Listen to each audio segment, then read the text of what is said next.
मधुमन्मेनिक्रमणम् मधुमन्मे परायणम्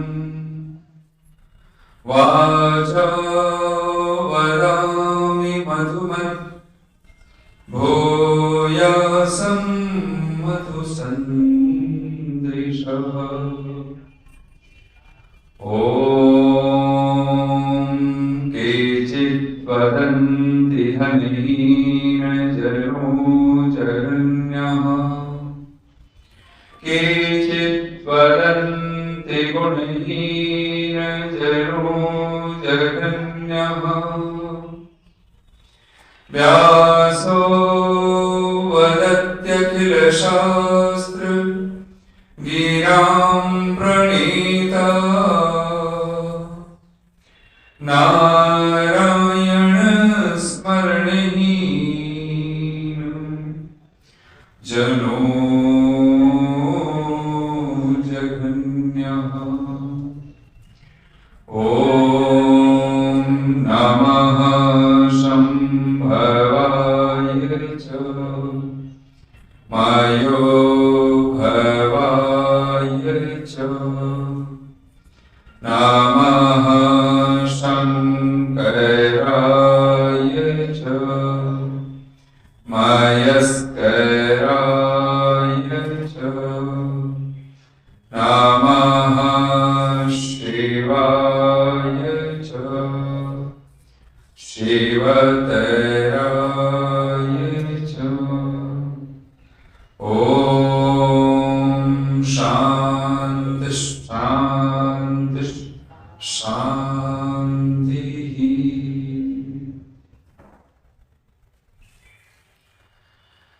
Arya Samaj Dilshad garden पूरी श्रद्धा के साथ जहां हम लोगों ने आज इस वार्षिक महोत्सव के उपलक्ष्य में प्रथम दिवस प्रथम सत्र ये जो हमने संपन्न किया है, वेदों की विधा में ऋषियों का जो संदेश है, जो उनके आदेश हैं, हम मनुष्य हैं अगर तो हमें करना क्या चाहिए, हमारा मूल उद्देश्य क्या हो, हमारा लक्ष्य क्या हो। क्योंकि लगभग जब हम संसार को देखते हैं, लोगों को देख रहे हैं, खुद को देख रहे हैं, तो लगता नहीं है कि 25 से 30 वर्ष तक तो लगा ही नहीं कि कुछ करना है। बस माता ने जो कह दिया, पिता ने जो कह दिया, लोगों ने जो कह दिया, वही उसी राह चल पड़े। अच्छा लगा तो चल पड़े, नहीं अच्छा लगा तो फिर चदर टांग के सो गए, या फिर खेलकूद। फिर थोड़ा सा समय 35 के आसपास जब आते हैं तो थोड़ा सा लगता है कि समाज में जाएं तो किसी से बात करें तो डर लग रहा है, भय बनता है कि फिर कैसे अपने आप को स्टेबल करें, किससे बात करें, किससे ना करें, यहाँ कौन धोखा देने वाला है, कौन साथ देने वाला है, कुछ पता नहीं चलता।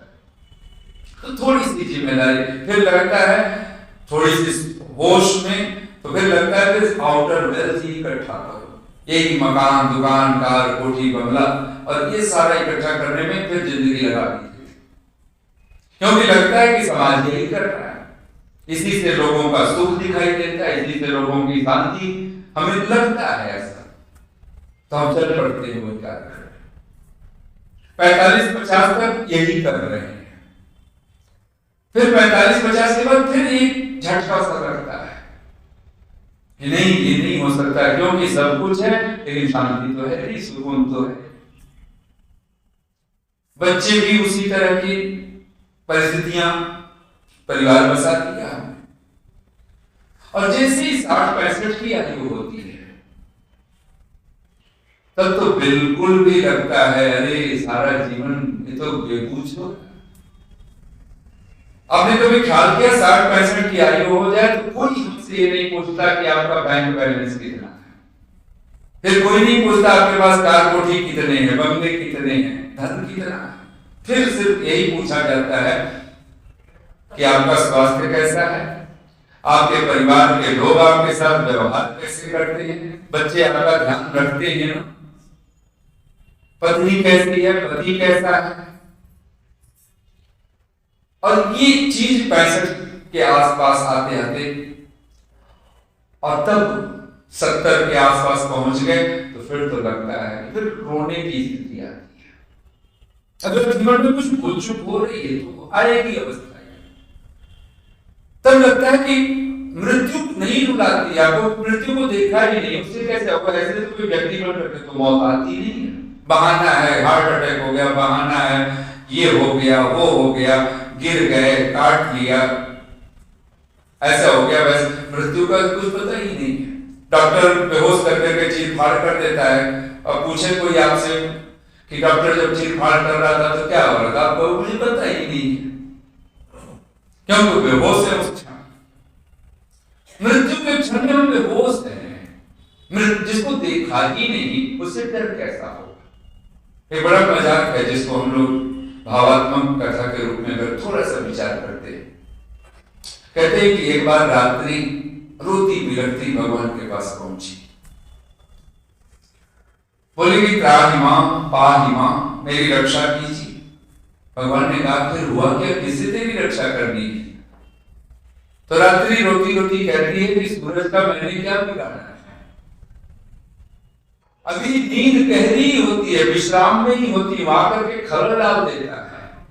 अब सुबह का समय कौन उठना कोई चाहता नहीं हो, तो बच्चों के टिफिन बॉक्स तैयार करने, पति को ऑफिस भेजना है, खुद ऑफिस जाना है, खुद काम करने हैं, तो फिर तो बोला आखिर मैंने सूरज का बिगाड़ा क्या है?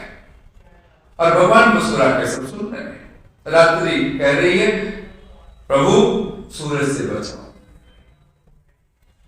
ये मेरे अस्तित्व को खत्म कर देता है, मैं कहां जाऊं, क्या करूं? तो कहते हैं कि भगवान ने कहा तो ठहर, सूरज वो मेरा स्वरूप है, मैंने वेदवाणी में आदित्य वर्णम, वो तो साधु है, वो किसी को क्यों सताएगा, वो तुझे क्यों सताएगा? मैं नहीं समझता कि सूरज वो साधु है, वो तो देवता है। रात्रि निश्चिंत हो गए कि भगवान ने कहा कि साधु है, भगवान ने कहा तो बिल्कुल निश्चिंत रह, सूरज को मैं समझा दूंगा, बिल्कुल तुझे सताना मत। अभी भाव कथा कितनी अद्भुत है। कहते हैं भगवान ने तत्क्षण 2 दूत भेजे और कहा कि जाकर के सूरज को बुला करके ले आओ। अभी भाव कथा है कि देवता बैठे हुए, भगवान बैठे हुए और सूर्य नारायण को बुलाया गया। सूर्य आकर के भगवान को प्रणाम करते हैं और भगवान तत्क्षण बोल पड़ते हैं सूर्य से कि देखो अभी अभी रात्रि आई थी, बहुत रो रही थी, बिलख रही थी, और तुम रात्रि के पीछे क्यों पड़े हो? तुम तो साधु हो, तुम तो महात्मा हो, देवता हो, तुम क्यों रात्रि को परेशान कर रहे हो? तो जब तक भगवान बोल रहे थे सूर्य नारायण बिल्कुल शांत सुन ही रहे थे। जब भगवान बोल चुके, शिष्टाचार भी है, जब कोई बड़ा बोले तो चाहे बेबूझ बात भी लगे तभी भी शांत होकर सुनना चाहिए। कहते हैं कि जब भगवान बोल चुके तो सूर्य नारायण मानो करबद्ध हो गए, कृतांजलि भूत्वा, और कहते हैं कि करबद्ध होकर के प्रार्थना करते हैं कि प्रभु आप कहते हैं रात्रि आई होगी, आप कहते हो रो रही हो, ठीक तो रो रही होगी, बिलख रही होगी, लेकिन आपने ये जो कहा है ना कि मैं उसके पीछे पड़ा हूं, मैं उसको सता रहा हूं, ये बात मेरी समझ के बाहर है। बोले मैंने आज तक रात्रि को कभी देखा ही नहीं है, ये कौन है रात्रि? और जिसको देखा ही नहीं, मैं उसके पीछे पड़ा हूं, मैं उसको सता रहा हूं, आप कृपा करो। आप कहते हैं तो बिल्कुल ठीक कहते हैं, आप कृपा कीजिए, रात्रि को मेरे सामने बुला दीजिए, मैं अभी क्षमा मांगने को तैयार हूं। और कहते भगवान ने 2 दूत भेज दिए, जाओ रात्रि को बुला के लाओ, सूरज माफी मांगने को तैयार है। और कहते हैं अभी तक दूत रात्रि को बुला के सूरज के सामने ला नहीं पाए, अरे कभी घटेगा भी नहीं ना। अगर सचमुच में आपके पास हमने मृत्यु को कब देखा ही नहीं, उसका डर क्या है? और आत्मा के अस्तित्व के आगे जिस दिन हम अपने खुद को पहचाने, अपने आत्म तत्व को, वहां मृत्यु ठहरती नहीं है। जिसने परमात्मा तत्व को जान लिया, पहचान लिया, वहां मृत्यु ठहरती नहीं है। सबसे बड़ा दुख कौन सा है? अभिनिवेश, भगवान पतंजलि कहते हैं बोल लीजिए बात। हम लोग पूछे कोई ना आपको कौन सा दुख है, तो शायद हम पता नहीं क्या क्या दुख गिनाएंगे, लेकिन 5 हैं दुख, इसी में हजारों दुख आ जाते हैं। वो 5 दुख कौन से बोलिए? अविद्या, अस्मिता, राग, द्वेष, अभिनिवेश। तो हम लोग एक नाम तो जानते हैं अभिनिवेश। अभिनिवेश कहते हैं मृत्यु। मृत्यु दुखम महादुख। और ये मृत्यु का दुख है क्यों है? तो पहला दुख जिसको हम कभी उसका दुख ही नाम नहीं लिया, और वो है अविद्या, ना समझी। अविद्या होती है तो क्या होती है? पहले स्थिति कैसी होती है? तो भगवान पतंजलि के सूत्र एक बार सब बोलिए। अनित्य, अशुचि, दुख, अनात्मसु, नित्य, शुचि, सुखात्म, ख्याति, अविद्या।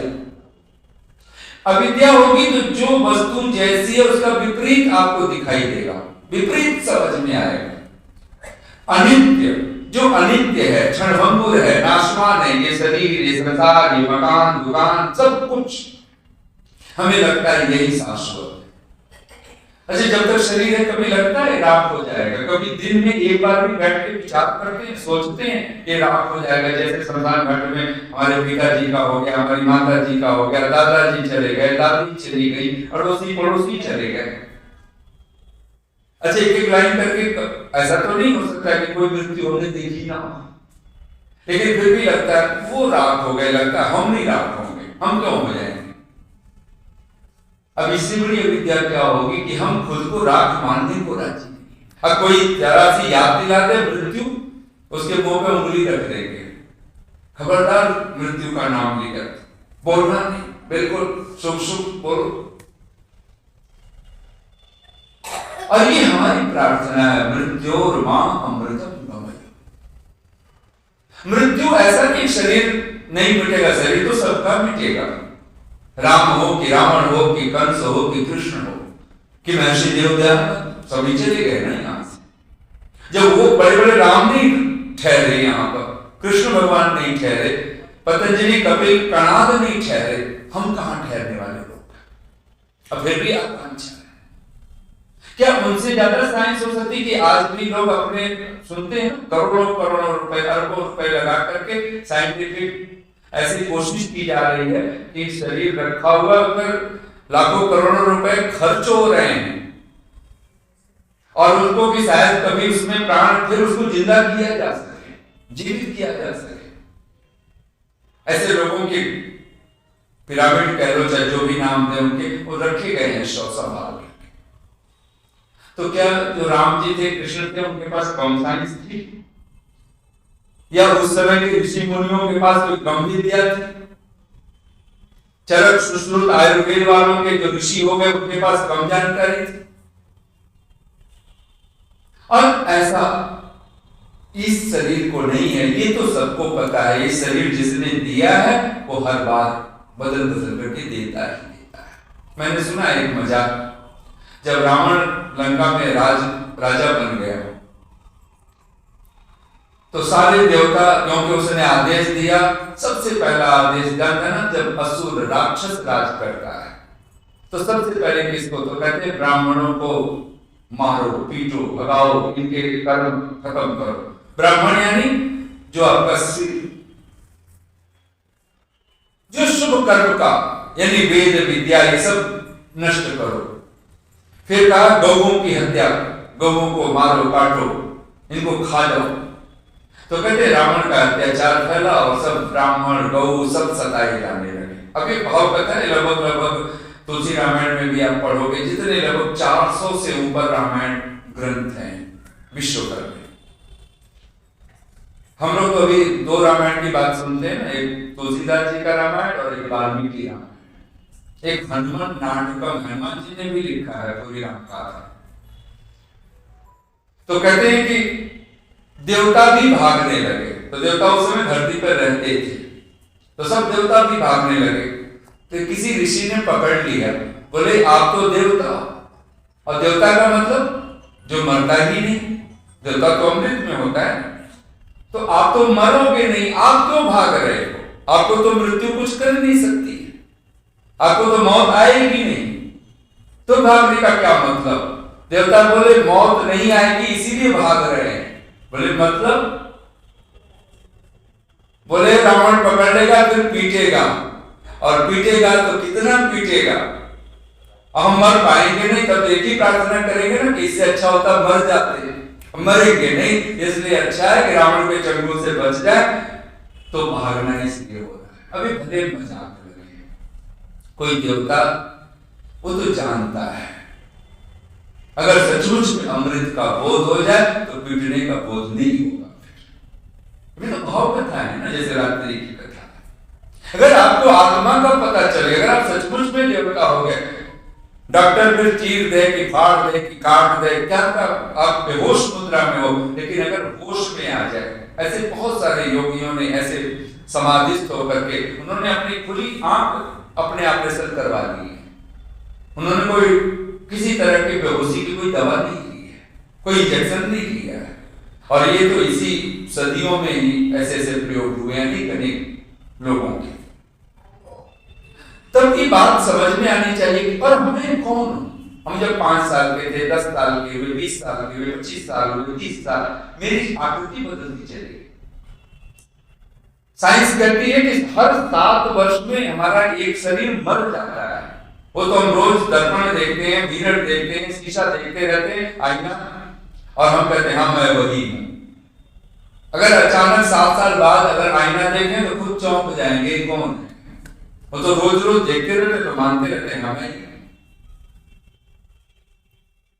आप कल्पना करो, ये शरीर मैं नहीं हो सकता, मैं नहीं हो सकती, और आज तक कभी ख्याल क्यों नहीं आता है कि मैं हूं कौन, हु एम आई, मैं कौन हूं। और ये साधना भगवान पतंजलि यहीं से थे योग की शुरुआत। आप सब बोलते हो ना योग्य, ये व्यक्ति योग्य है, पात्र है, तो योग के शब्द बोलते हैं, उसके पूर्व में योग शब्द है। बिना योग के कोई योग कैसे होगा? अब योग्य होना है तो योग चाहिए, और योग का जो मूल है, आधार है, वो क्या है? बोलिए यम। अच्छा, हम लोगों ने तो यम को भी अगर समाज में देखें ना तो उसको यमराज से जोड़ रखा है, उसको भी मृत्यु से जोड़ रखा है, लेकिन मूल पहला अंग है। भगवान पतंजलि कहते हैं यम, और यम कितने हैं? 5। बोलिए अहिंसा, सत्य, अस्तेय, ब्रह्मचर्य, अपरिग्रह। ये जो अपरिग्रह है ये यम की प्रतिष्ठा है पूरी की पूरी। सचमुच में अगर आप यम में जी रहे हैं, यम का अभ्यास है आपको, आप अपरिग्रही हो जाएंगे। भले दिखने के वाले बहुत चीजें आपके पास हों, लेकिन आपका कहीं मुंह नहीं ठहरेगा, मैं मेरे की मुहर नहीं लगेगी। अभी हम स्वस्वामी संबंध बना करके बैठते हैं। आप देखते हैं ना, पड़ोस में किसी को कुछ हो जाए, पड़ोस से आपका संबंध ना हो तो चाहे कितना भी दुख आ जाए, आप भोजन तुरंत छूटता है, फिर हाँ कहते तो बड़ा बुरा हुआ, पड़ोस में ही हो गया, एक आश्चर्य लगता है। लेकिन संबंध हो तो शायद एक आध समय का भोजन छूट जाएगा, लेकिन फिर दूसरे समय का भोजन तो होगा, तीसरे दिन तो बिल्कुल होगा। इसका मतलब ये दुख कहां बनता है? मैं मेरा। अच्छा कल्पना करो, आपके 2 बच्चे हों और दोनों को दांत का दर्द हुआ है। दांत में दर्द हो तो पीड़ा होती है। एक बच्चा दांत के दर्द को बर्दाश्त कर रहा है, दर्द उसको भी उतना ही दर्द है। अगर आप नाप के देखें तो दोनों बच्चों को बराबर का दर्द है, ऐसा नहीं है कि को कम एक को ज्यादा। लेकिन एक बिल्कुल हाय तौबा नहीं कर रहा है, वो कह रहा है हाँ ठीक है दर्द है, हमने अभी टेस्ट ले लिया, हमने कोई दवा ले लेंगे, कुछ कर लेंगे, पर एक है हाय तौबा मचा दिया है, मम्मा मेरे पापा ये वो भाई ये, और भागो मुझे दिखलाओ मेरा दर्द एकदम खत्म होना। वो किसी को चैन नहीं लेने दे रहा है।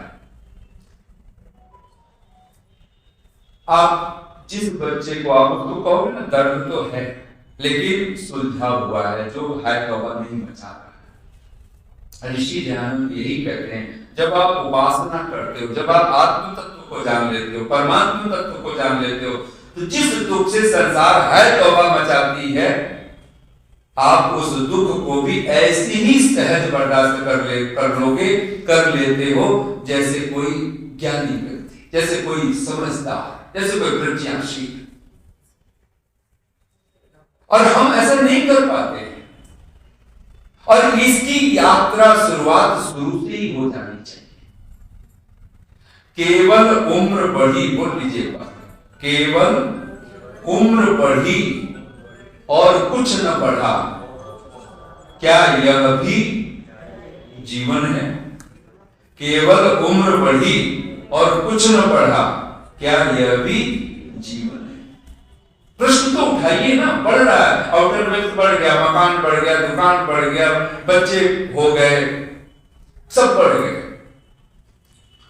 लेकिन और कुछ नहीं बढ़ा। उम्र बढ़ता के आयु बढ़ती चली गई, आत्मा का कुछ पता नहीं, मैं कौन हूं? ये यम की पहली सिद्धि है, अपरिग्रह। उसको पता चल गया कि यहाँ कुछ पकड़ने जैसा, कुछ कैच करने जैसा, कुछ क्लिंगिंग माइंड होने जैसा कुछ है ही नहीं। क्या संभालना है, क्या मकान पकड़ना है, क्या दुकान पकड़ना है, खुद को पकड़ना है। स्वामी रामकृष्ण अमेरिका में थे, एक बालक को वो देख रहे थे कि धूप छांव खेल रहा था। हम लोग भी बचपन में खेलते थे, जब उजाले वाला पक्ष होता है तो रात, चांदनी रात में तो छाया बनती थी, तो हम लोग धूप छांव खेलते थे बचपन में लगभग। तो बालक अपनी छाया को पकड़ना चाहता है, तो जैसे आड़ा तिरछा होता है तो धूप छाया और आगे चली जाती, बड़ी कोशिश कर ली कि छाया को पकड़, बच्चा पकड़ नहीं पा रहा है।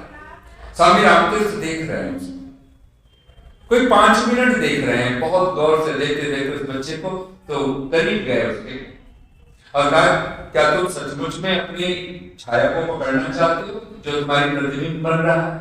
उसने कहा हाँ, यस। स्वामी रामकृष्ण कहते हैं आंख मूंद लो, थोड़ी देर के लिए आंख मूंदो, और कहते हैं उस बच्चे ने आंख मूंद ली। स्वामी रामकृष्ण ने उसका हाथ उठाया, उसके सिर पे रख दिया और कहा कि अपनी अब छाया को देखो, तुमने सिर से पकड़ लिया है। और बच्चे ने तो जैसे ही देखा कि सचमुच में छाया को मैंने सिर से पकड़ लिया है, वो कहता है वाह, मेरे का चमत्कार हो गया है। स्वामी रामकृष्ण से पूछता है कि चमत्कार आपने सीखा कैसे? क्योंकि मैंने सब विधि अपना ली। तो स्वामी रामकृष्ण कहते हैं मैंने तत्क्षण डायरी खोली अपनी, क्योंकि जो बच्चे ने पूछा मुझे लगा कि वो मुझे भी नोट कर लेना चाहिए। और उस बच्चे को जो उत्तर दिया उसने, स्वामी रामकृष्ण ने तो कहते हैं बच्चे को कहा मैंने पकड़ लिया अपने आप को, जैसे तूने छाया पकड़ ली, क्योंकि खुद से कभी मैंने दूरी नहीं बनाई, मैंने खुद को पकड़ा है, खुद को संभाला है, खुद को जाना है, और मैंने खुद को छाया भी पकड़ी। इस संसार छाया ही है, इससे ज्यादा कुछ नहीं। ये छाया माया जिस दिन आपको समझ में आ जाए, ये आउटर वेल्थ जिस दिन इनर वेल्थ जिसको मिल गया, ये आउटर वेल्थ अनायास मिलता है, इसके लिए कुछ नहीं करना पड़ता। आत्मा मिल गई, और आत्मा को जिसने जान लिया उसके पास कोई दुख बचता ही नहीं है। तो शरीर का जन्म दुखम, जरा दुखम, व्याधि दुखम, और ये सारे दुख हैं ना, तो भगवान पतंजलि कहते हैं अविद्या, अस्मिता, राग, द्वेष, अभिनिवेश। अच्छा, ये पांचों क्रम में है। अगर आपने बिल्कुल ध्यान से अगर आप इसकी साधना करें भगवान पतंजलि के शब्दों का, इस जो सत्संग है ये है क्या चीज?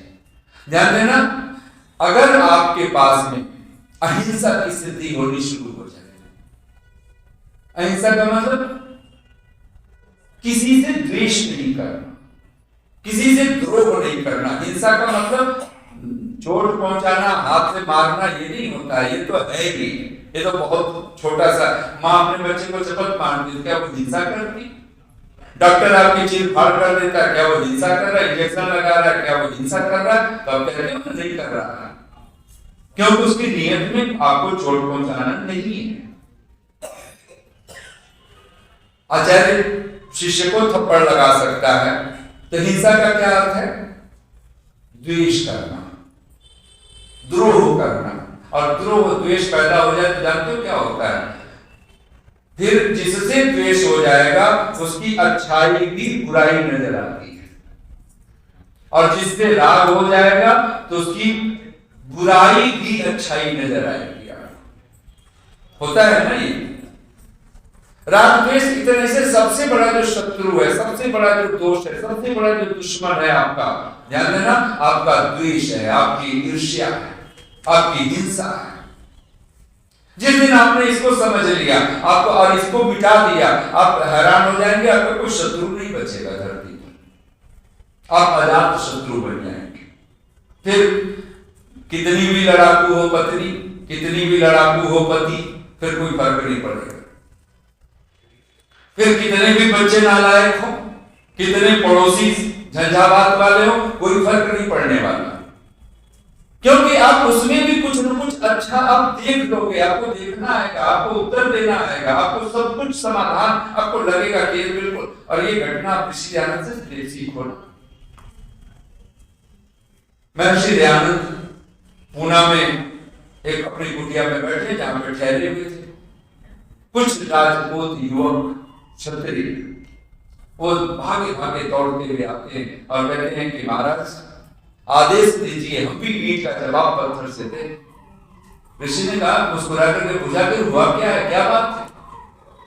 बोले महाराज एक व्यक्ति को गधे पर बिठा दिया गया है, उसका मुंह काला कर दिया गया है, और उसके पीछे बच्चे, बूढ़े, जवान, स्त्री, पुरुष सब, और उसके पीठ के ऊपर दयानंद मुर्दाबाद लिखा हुआ है, उल्टा बिठा रखा है गधे पर।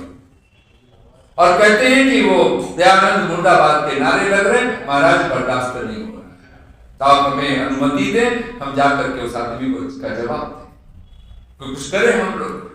महर्षि दयानंद मुस्कुरा ही रहे हैं।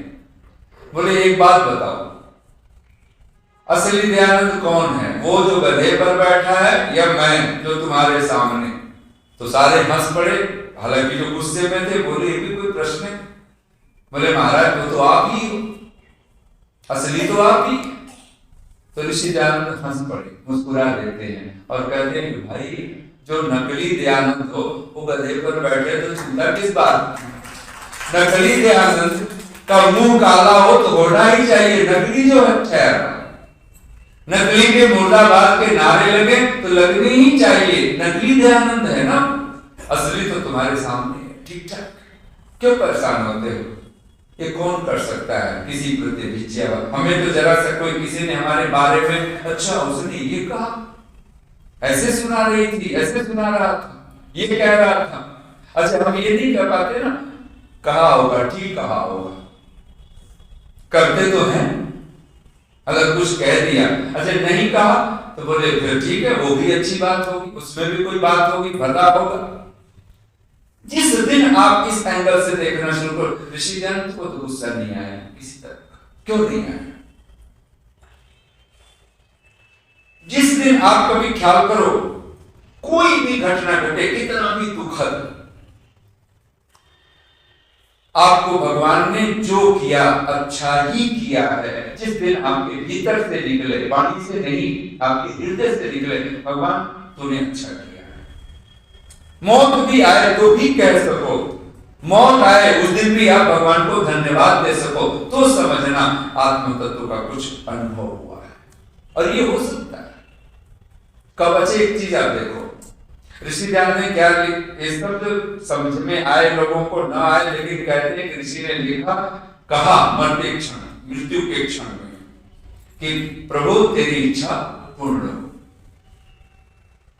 अच्छा एक बात बताओ, माता पिता की इच्छा और उसके सामने उसकी संतान की इच्छा, दोनों इच्छाएं टकरा जाएं, माने बच्चा कह रहा है मैं ये करना चाहता हूं और पिता कहे नहीं तुम्हें ये करना है, दो इच्छाएं टकराए, किसकी इच्छा पूरी होनी चाहिए? नहीं, माता पिता की। बच्चा तो ना समझ है ना, बच्चा जो ठहरा है, बच्चे की इच्छा तो, बच्चा तो कुछ भी पागलपन करना चाहता है, मैं तो ये करना चाहता हूँ। अब पिता है, समझदार है, बेटा तू हिम्मत कर, तेरे लिए गलत होगा, मैं वो सब देख चुका हूँ, भुगत चुका हूँ। बच्चे की इच्छा और माता पिता की इच्छा दोनों जब टकराए तो किसकी इच्छा पूरी होनी चाहिए? माता पिता। अच्छा, शिष्य की इच्छा और गुरु की इच्छा दोनों में आपस में टक्कर हो जाए। शिष्य कहे मैं ये करना चाहता हूँ, गुरु जी कहे नहीं तुम्हें ये करना है, किसकी इच्छा पूरी होनी चाहिए? अब यहाँ तो आप साफ हो ना, गुरु की इच्छा। बस बच्चे से मुंह है तो आप कह देते हो बच्चे की इच्छा पूरी होनी चाहिए। ध्यान देना, माता पिता और संतान की इच्छा दोनों अगर बिल्कुल कंट्रास्ट हो जाए, अगर 36 का आंकड़ा बने तो माता पिता की इच्छा ही पूरी होनी चाहिए। शिष्य गुरु की इच्छा में गुरु की ही इच्छा पूरी होनी चाहिए। और भक्त और भगवान की इच्छा में किसकी इच्छा पूरी होनी चाहिए? भगवान। क्योंकि भगवान जो करता है, तभी तो पति की बहुत प्यारी पंक्ति है, ईश्वर जो कुछ करता है अच्छा ही करता है। मौत आए तो भी, जीवन मिले तो भी, जो भी अवस्था हो। कुछ लोग हैं जो अपने ही गमों के गीत गाते। अभी तो हम लोगों ने ऋषि के निर्माण दिवस मनाए हैं, दीपावली को देख कितने हुए।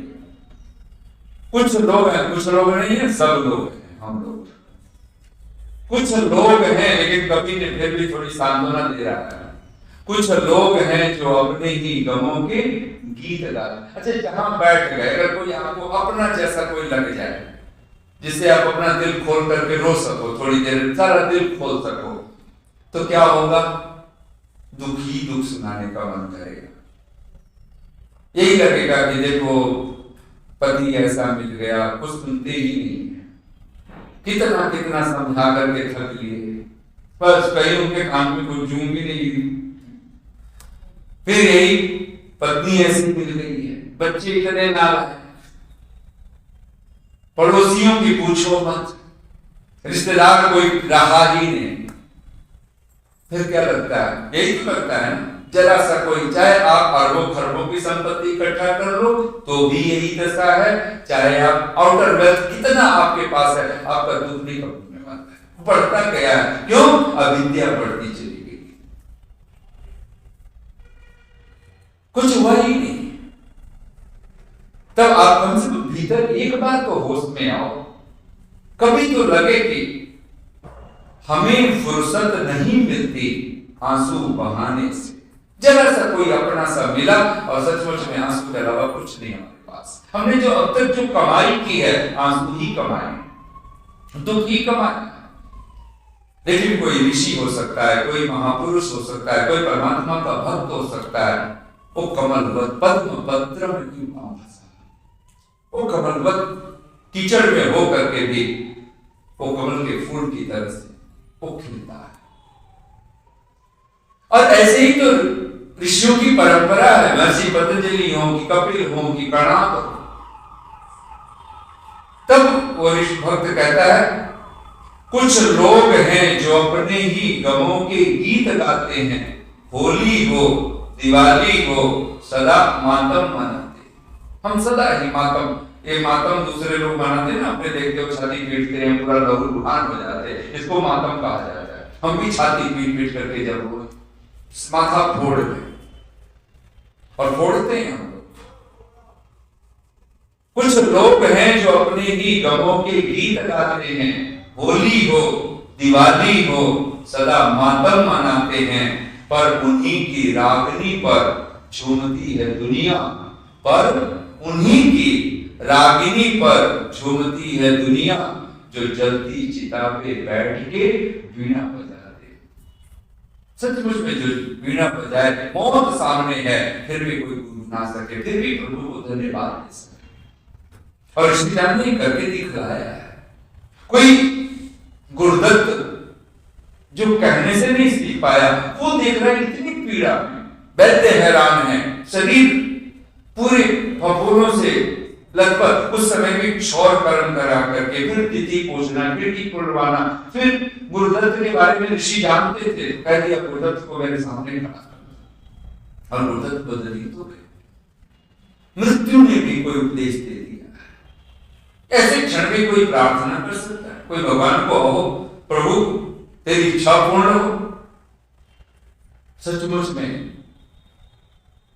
भगवान जानता है ये शरीर अभी खोखला हो चुका है, इतना जहर। अब ये शरीर, शायद ये शरीर छूट जाएगा तो जो प्रचार करना है वो हो गया, जितना करना था भगवान ने उतना बिल्कुल ठीक समय ले लिया, उसमें कोई ननुनच है ही। ये जो सोच और संसार में, अच्छा अगर हमारा शरीर ना रहे फिर ये संसार रहे, आपको लगेगा कि संसार रहना ना रहना आपके लिए फिर कोई मायने रखेगा? हाँ जी, खूब विकास हो जाए, बहुत यहाँ पर राम जी आ जाए, आप ना रहो, भगवान कृष्ण ही उतर आए, आप ना रहो, फिर आपके लिए कोई मतलब रहेगा? फिर आप कहोगे जी हम तो रहेंगे नहीं, तो फिर राम जी आएंगे, कृष्ण आए, क्या फर्क पड़ता है? आप हो। सचमुच में अगर मैं ये शरीर मिला है, आत्मा मिली है, और ये मनुष्य जीवन ही एक ऐसा पर्याय है जिससे हम अपने जीवन के उस परम पद को भी पा सकते हैं जिसको पाने के लिए जीवन मिला है। रोटी कपड़ा मकान जुटाने के लिए नहीं मिला, जिसको नीतिकार कहते हैं। बोल लीजिए एक बार, आहार निद्रा भय मैथुनम च। आहार माने भोजन, निद्रा नींद, आहार निद्रा, भय भय होता ही है। अब ये न रहा, वो न रहा, ये हुआ वो हुआ, पता नहीं क्या हो जाएगा, इसके बाद क्या हो जाएगा, वो हो जाएगा। कुछ लोग तो यही पूरी फहरिस्त लेके बैठे हैं, 10 साल बाद क्या होगा, अभी से चिंता करो, 20 साल बाद क्या होगा। वो ये कभी नहीं कहते आत्मा को जान लो, भगवान को पकड़ लो, सर्वरक्षक है, वो ऐसी बुद्धि दे देगा कि तुम्हारा सारा हथियार धरे के धरे लोगों के रह जाएंगे। खोपड़ी ही तो है। भगवान सच्चिदानंद स्वरूप है, हम सबके माता पिता भी वही है ना। और वो माता पिता तो दुखी होते हैं, संतान गलत हो जाए, ये हो जाए वो जाए। भगवान कभी दुखी होता है? क्या सुना है आपने? लोग मानते हैं दुखी होता होगा, भगवान नहीं दुखी होता है। क्यों नहीं दुखी होता? क्योंकि राग द्वेष को नहीं पाल के बैठा, वो मैं मेरे का मुहर लगा के नहीं बैठा है। इसमें सारी साधना का जो सार है वो आपका राग द्वेष से मुक्त होना है। इसलिए वीत राग भय क्रोध। भगवान कृष्ण भगवद गीता में कहते हैं इस चित्त प्रज्ञ कौन है जो समाधिस्थ है, कौन है जो प्रज्ञा में स्थित है, कौन है जो परमात्मा आत्म तत्व में स्थित है।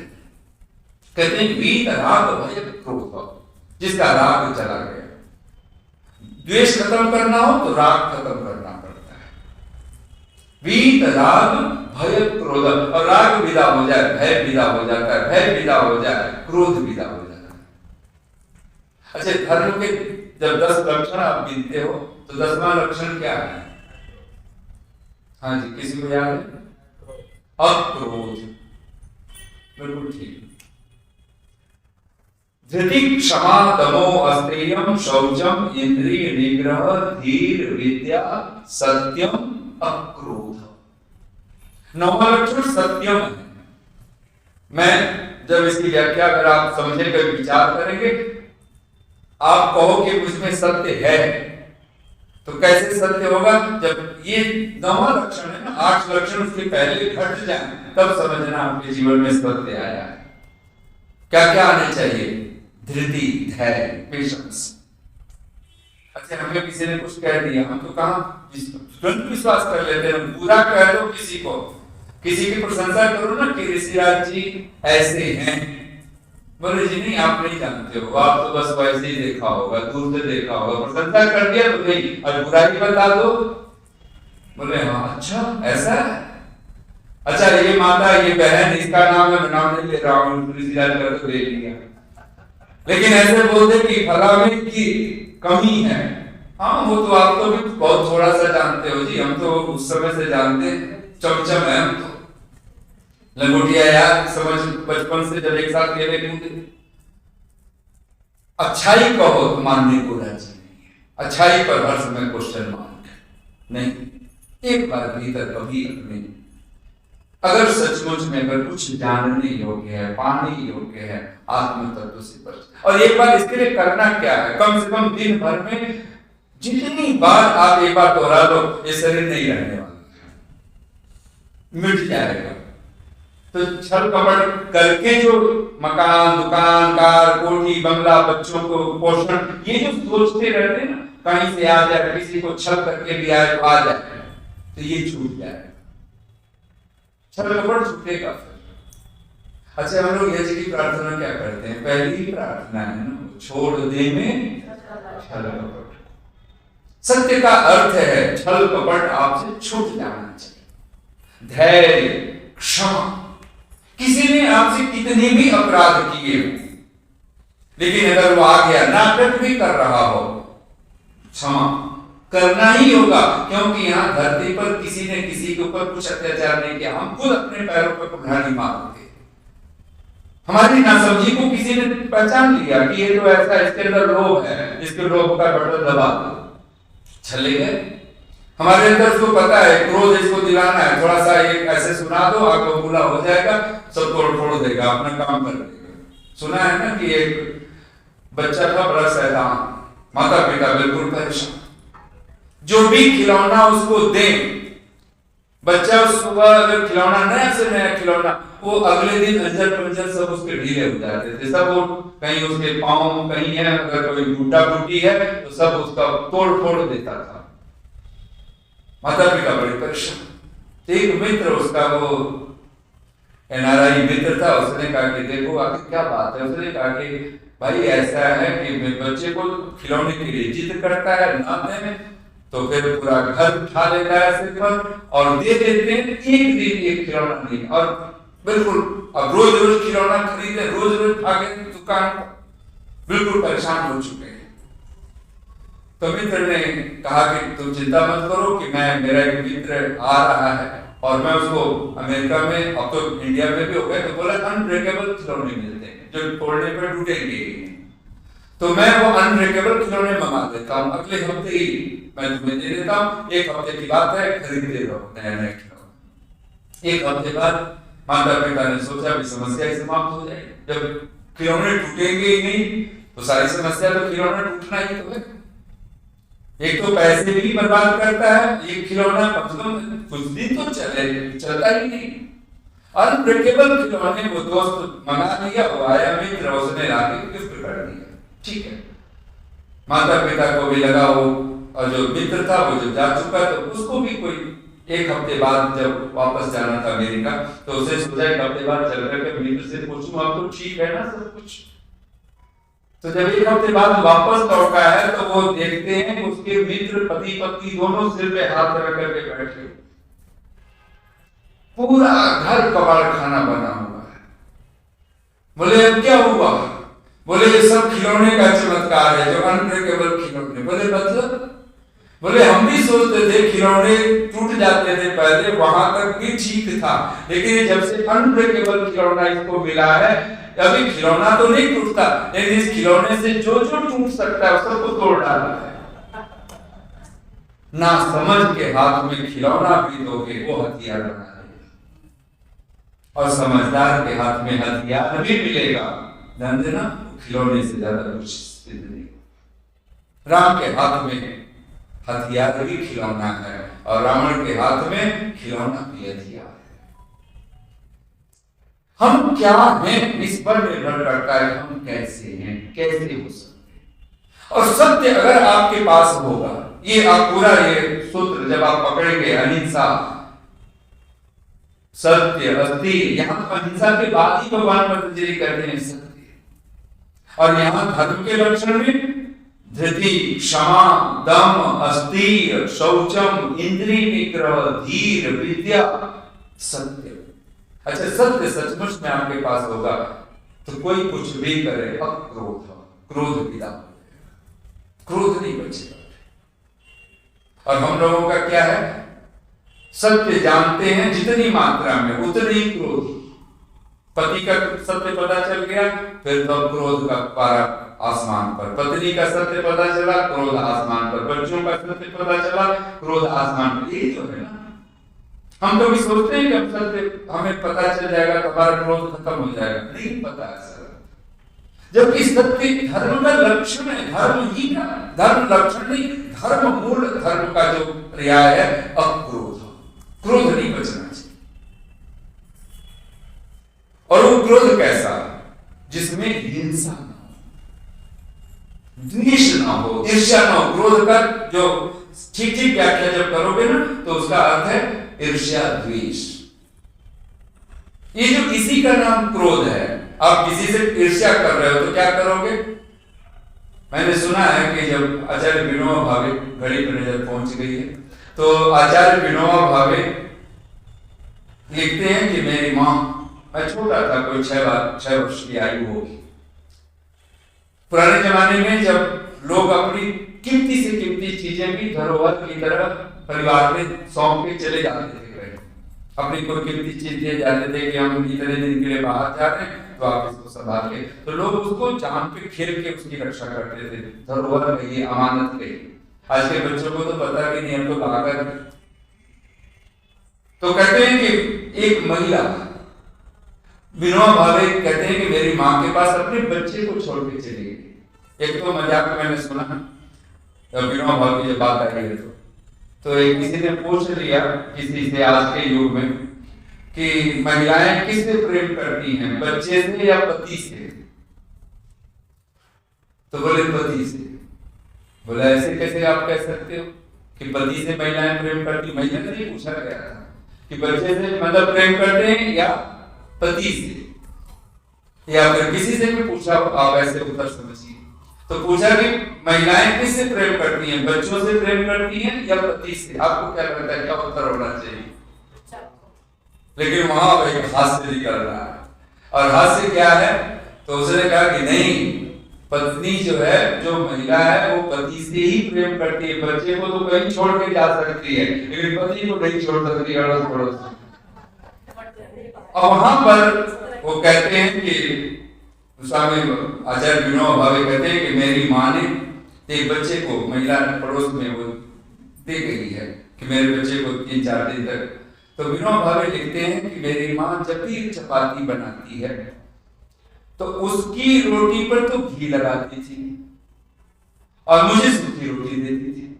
तो मुझे एक शंका होने लगी, ये मेरी माँ है किसकी माँ है? एक दिन बीता, बोले भूल से नहीं लगाया होगा, दूसरे टाइम देखा तभी भी वही, तीसरे दिन, और 3 दिन हो गया। अंत में मैं एक दिन रोते रोते मेरे माँ से पूछा, माँ मुझे कुछ तुझसे पूछना है। तो माँ कहती बोल बोल क्या पूछना है? बोले माँ मैं तुम्हारा बेटा हूँ या वो जो बच्चा रह रहा है वो तुम्हारा बेटा है? बोले क्यों, तू ही मेरा बेटा है।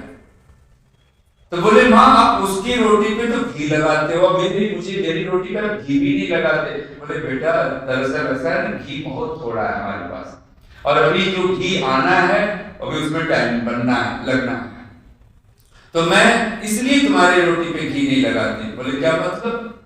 तो मैं बेटा हूं, मेरी रोटी पे घी नहीं लगना। आपने कभी ख्याल करना, आपके पास में आपके भी तो पड़ोसी की तो बात छोड़ो, आपके ननद का बेटा आ जाए, आपके भतीजा हो और आपके पास इतना ही घी हो, घी आजकल बच्चे तो ऐसे खा ही नहीं रहे हैं, लेकिन अगर खाते हो और आपको पता है घी खिलाना है बच्चे को, आप क्या करोगे?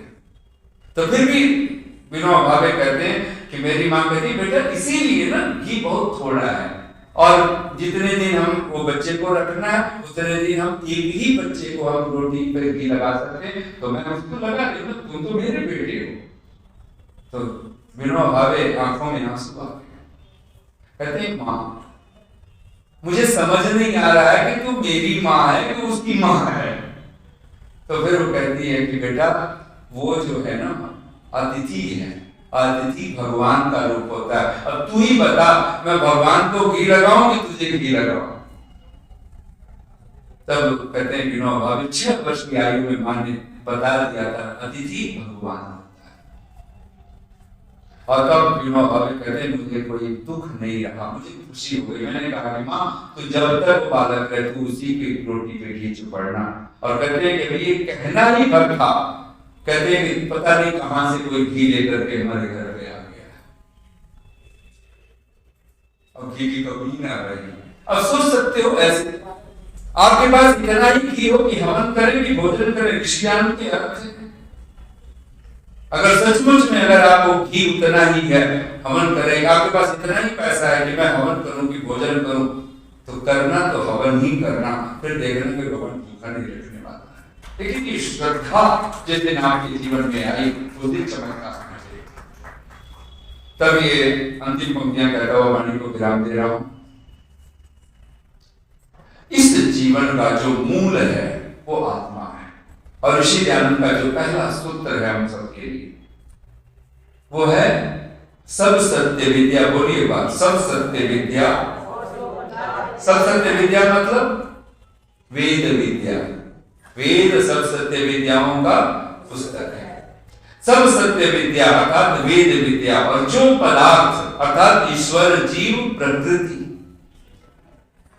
सब सत्य विद्या और जो पदार्थ विद्या से अर्थात वेद विद्या से जाने जाते हैं उन सब का आदि मूल परमेश्वर। जिस दिन उस मूल को पकड़ लिया बस बात पर। तो आइए अंत में 4 पंक्तियां जो मैं सब बोला करता हूं उन्हीं को बोलता हूं और इसमें वाणी को विराम। इस जीवन का, बोल भी लीजिए आप सब, इस जीवन का सार यही है, मिल जाए भगवान किसी दिन। ये किसी दिन तो शब्द है, किसी क्षण मिल जाना चाहिए। और आपके जीवन में आप कुछ मत करो, आप प्यास जगा लो, मुझे भगवान चाहिए, मेरी आत्मा की बात शरीर तो पता लग जाए। भगवान खुद अपने भिक्षुओं को कह देते थे, जब कोई दीक्षा लेने आता था तो कहते थे सबसे पहले जाकर 3 महीने तो शमशान घाट के दर्शन करवाते थे। जाकर के 3 महीना जब जब चिता को देखोगे एक दिन तो पता चलेगा शरीर ही हो जाएगा। ये अविद्या मिटनी चाहिए। अनित्य, अशुचि, दुख, अनात्मसु, नित्य, शुचि, सुखात्म, ख्याति, अविद्या। इस जीवन का सार यही है, मिल जाए भगवान किसी दिन। इस दुनिया का उपकार यही है, बन जाए इंसान किसी दिन। प्रभु नाम तो, अब मैं बहुत सारी पंक्तियां छोड़ दी है, बीच में बोलूंगा कभी जब अगले सत्रों में। अंतिम पंक्ति बोल रहा हूं, प्रभु नाम तो हियमें धर। हृदय में कुछ बैठाना है तो यहाँ पे कार कोठी बंगला न पति बिठाओ, न पत्नी बिठाओ, न बच्चों को बिठाओ। यहाँ 3 पीढ़ी से नीचे पीछे कोई याद रखने वाला नहीं। आपको याद है अपने दादाजी के माता पिता का क्या नाम था?